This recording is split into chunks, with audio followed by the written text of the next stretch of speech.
ಎನಿಫ್ ತಂಡ ನಡೆಸಿದಂತಹ ಕಾರ್ಯಾಚರಣೆಯಲ್ಲಿ ಹೆಬ್ರಿಲಿ ನಕ್ಸಲ್ ವಿಕ್ರಮ್ ಗೌಡ ಹತ್ಯೆಯಾಗಿದೆ. ವಿಕ್ರಮ್ ಗೌಡ ಹತ್ಯೆಯ ಬಗ್ಗೆ ಹಲವು ಅನುಮಾನಗಳನ್ನು ಕೆಲವು ಪ್ರಗತಿಪರ ಚಿಂತಕರು ವ್ಯಕ್ತಪಡಿಸಿದ್ದಾರೆ. ಆದರೆ ವಿಕ್ರಮ್ ಗೌಡ ವಿರುದ್ಧ ಬಹಳಷ್ಟು ಪ್ರಕರಣಗಳು ದಾಖಲಾಗಿದ್ದವು. 20 ವರ್ಷಗಳಿಂದಲೂ ವಿಕ್ರಮ್ ಗೌಡ ಬಗ್ಗೆ ಮಾಹಿತಿ ಕಲೆ ಹಾಕಲಾಗಿತ್ತು ಅಂತ ಪರಮೇಶ್ವರ್ ಸ್ಪಷ್ಟನೆಯನ್ನು ನೀಡಿದ್ರು. ನಕ್ಸಲರು ಶರಣಾಗಬೇಕು ಎಂದು ರಾಜ್ಯದ ಪ್ರಗತಿಪರ ಚಿಂತಕರು ಕೂಡ ಮನವಿಯನ್ನ ಮಾಡಿದ್ದಾರೆ. ಮಾವೋವಾದಿ ಹಾದಿ ತೊರೆಯಿರಿ ಅಂತ ಮನವಿಯನ್ನ ಮಾಡಿದ್ದಾರೆ. ಹೀಗಾಗಿ ನಕ್ಸಲರು ಮುಖ್ಯವಾಹಿನಿಗೆ ಬರೋದಿಗೆ ಪ್ರಗತಿಪರರು ಪ್ರಯತ್ನವನ್ನ ಮಾಡಬೇಕು ಅಂತ ಮನವಿಯನ್ನ ಮಾಡಿದ್ರು. ರೇಣುಕಾಸ್ವಾಮಿ ಕೊಲೆ ಕೇಸ್ನ ಆರೋಪಿಯಾಗಿರುವಂತಹ ನಟ ದರ್ಶನ್ ಅವರ ಗೆಳತಿ ಪವಿತ್ರ ಗೌಡ ಸೇರಿ 5 ಮಂದಿಯ ಸಾಮಾನ್ಯ ಜಾಮೀನು ಅರ್ಜಿಯನ್ನ ಕರ್ನಾಟಕ ಹೈಕೋರ್ಟ್ ಗುರುವಾರ ನಡೆಸಲಿದೆ. ನ್ಯಾಯಮೂರ್ತಿ ಎಸ್ ವಿಶ್ವಜಿತ್ ಶೆಟ್ಟಿ ಅವರ ಏಕಸದಸ್ಯ ಪೀಠವು ಅರ್ಜಿಗಳ ವಿಚಾರಣೆ ನಡೆಸಲಿದೆ. ನಟ ದರ್ಶನ್ ಜೊತೆಗೆ ಪವಿತ್ರ ಗೌಡ, ಆರ್ ನಾಗರಾಜು, ಅನುಕುಮಾರ್ ಅಲಿಯಾಸ್ ಅನು, ಎಂ ಲಕ್ಷ್ಮಣ್ ಸಲ್ಲಿಸಿರುವಂತಹ ಜಾಮೀನು ಅರ್ಜಿ ಇದಾಗಿದೆ.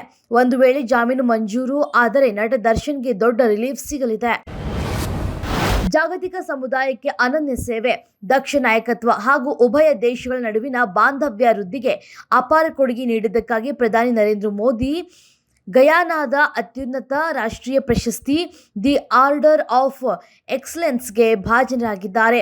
ಗಯಾನಾ ಅಧ್ಯಕ್ಷ ಡಾಕ್ಟರ್ ಇರ್ಫಾನ್ ಅಲಿ ಜಾರ್ಜ್ ಟೌನ್ನಲ್ಲಿ ಪ್ರಧಾನಿ ನರೇಂದ್ರ ಮೋದಿಗೆ ದೇಶದ ಅತ್ಯುನ್ನತ ನಾಗರಿಕ ಪ್ರಶಸ್ತಿಯನ್ನು ನೀಡಿ ಗೌರವಿಸಿದ್ದಾರೆ. ಪಶ್ಚಿಮ ಘಟ್ಟದ ದಟ್ಟಡವಿಯ ನಡುವೆ ಶತಮಾನಗಳಿಂದಲೂ ಬಂದೂಕು ಕಟ್ಟಿಕೊಂಡು ಲಕ್ಷಾಂತರ ಕುಟುಂಬಗಳದ್ದು ಎಂದಿಗೂ ನರಕ ಸದೃಶ ಜೀವನ.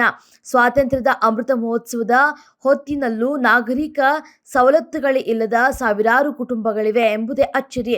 ಸವಲತ್ತುಗಳನ್ನು ಕೊಡಬೇಕೋ ಒಕ್ಕಲೆಬ್ಬಿಸಬೇಕೋ ಎಂಬ ಪ್ರಶ್ನೆ ಬಂದಾಗ ಸರ್ಕಾರಗಳು ಒಕ್ಕಲೆಬ್ಬಿಸುವುದಕ್ಕೆ ಹೆಚ್ಚು ಆಸ್ಥೆಯನ್ನು ವಹಿಸುತ್ತವೆ.